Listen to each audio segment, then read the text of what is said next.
l'Allemagne vient de serrer la vis sur l'immigration.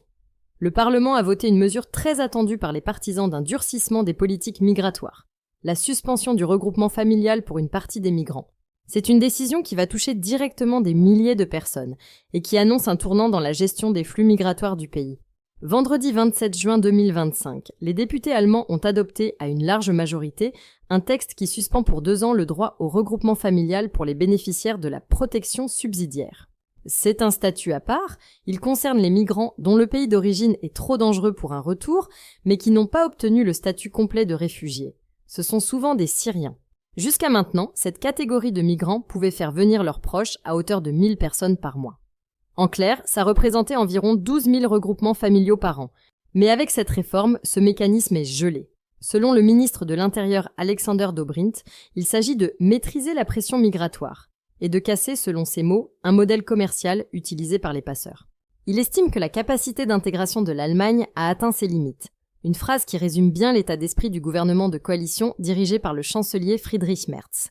Depuis son arrivée au pouvoir, ce dernier avait promis de reprendre en main la question migratoire. Ce vote marque donc une première étape concrète dans cette direction. Évidemment, la mesure ne fait pas l'unanimité. Même au sein de la coalition, certaines voix s'élèvent.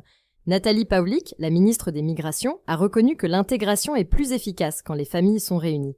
Mais elle a tout de même accepté le compromis. La loi prévoit d'ailleurs quelques exceptions, notamment pour les cas humanitaires graves.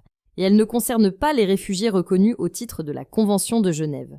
Reste que pour les associations, les ONG et une partie de la gauche allemande, cette suspension est un recul.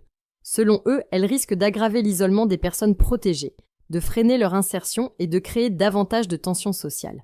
Mais pour le gouvernement, il fallait envoyer un signal fort, dans un contexte où l'immigration reste un sujet sensible dans l'opinion publique. Actuellement, plus de 388 000 personnes bénéficient de la protection subsidiaire en Allemagne. La plupart sont là depuis plusieurs années. Beaucoup attendaient justement de pouvoir faire venir leurs enfants ou leurs conjoints.